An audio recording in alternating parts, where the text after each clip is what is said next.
मसरूर हसन साहब।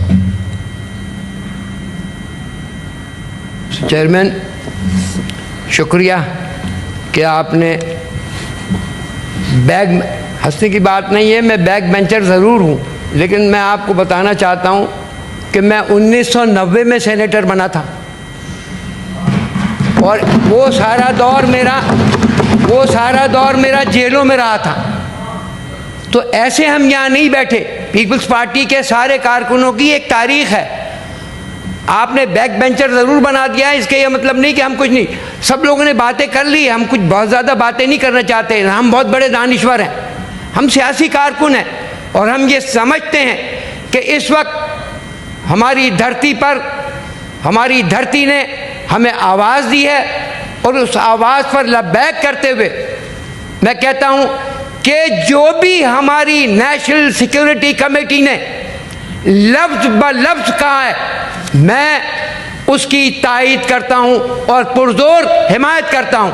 और जिस अंदाज से हमारी नेशनल सिक्योरिटी कमेटी चीज़ों को लेकर आगे बढ़ रही है, बहुत सारी चीज़ों का उनको अंदाज़ा है, हमें अंदाज़ा नहीं है, हम पीछे बैठे हुए हैं। यकीनी बात है बहुत सारे लोग जो इससे पहले ब्रीफिंग हुई थी नेशनल सिक्योरिटी कमेटी की नेशनल असेंबली में, वो जानते हैं हमारे लीडरान, हमारे पार्लिमानी लीडर।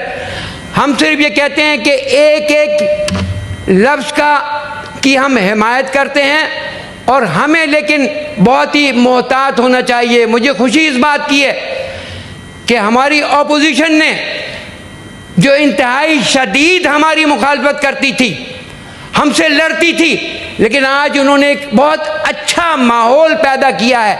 मैं कायदे हिज़्ब इख्तिलाफ को और उनके तमाम साथियों को भी मुबारकबाद देता हूँ और उनकी तरफ से जो तजावीज़ आती हैं। लेकिन एक बात, इस वक्त एजेंडा सिर्फ एक होना चाहिए, गैर मशरूत पाकिस्तान की नेशनल सिक्योरिटी काउंसिल की या कमेटी की हिमायत करना। हमें उसकी हिमायत करनी चाहिए और इसके साथ देखें, सब्र और तहम्मुल से बहुत सारे मामलात हल होते हैं। हमने बहुत बर्दाश्त किया।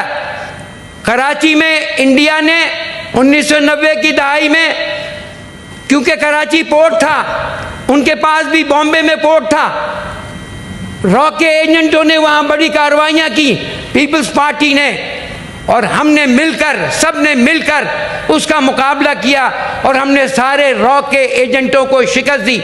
और इंडिया जो चाहता था कि कराची जो कि पाकिस्तान का हब था उसमें नुकसान पहुंचाए, हमने उनको शिकस्त दी। आज कराची अमन का गहवारा है। मैं सिर्फ इसलिए ये बात कर रहा हूं कि कराची में जो कुछ भी हुआ उस हवाले से मैं आज वो शहर कराची जहां रोज़ लाशें मिलती थी, आज वो कराची अमन का गहवारा है। और मैं उनकी नुमाइंदगी करते हुए, सिंध की नुमाइंदगी करते हुए, पाकिस्तान पीपल्स पार्टी की नुमाइंदगी करते हुए आपके सामने उनकी जानिब से भी ये कहता हूँ कि आप कदम बढ़ाएं, हम आपके साथ हैं। लेकिन हमें भी थोड़ा सा, हमें बहैसियत हुक्मरान, हमें भी थोड़ा सा एक कदम आगे एक कदम पीछे होना चाहिए और ऑपोजिशन की बातों को भी सुनना चाहिए।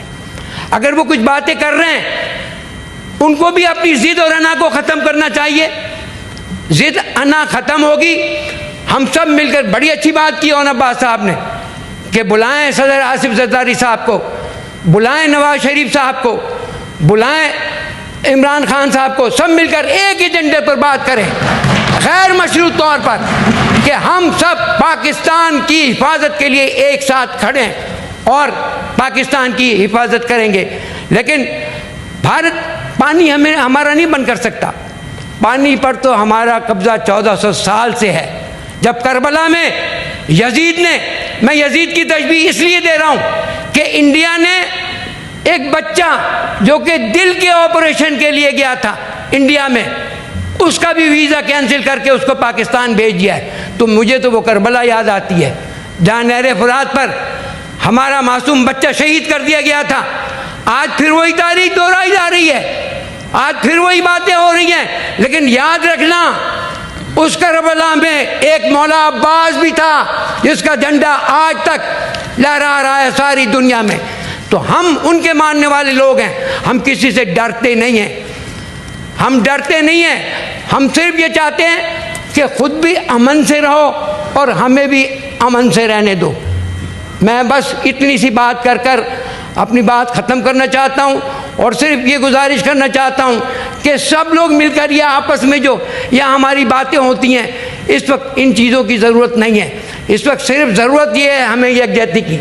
हमारी ताकत हमारी यकजहती में होनी चाहिए और इंशाअल्लाह पाकिस्तान बना ही इसलिए है कि कायम रहेगा इंशाअल्लाह। शुक्रिया जी। मेरे थैंक यू मसरूर हसन साहब, सेनेटर।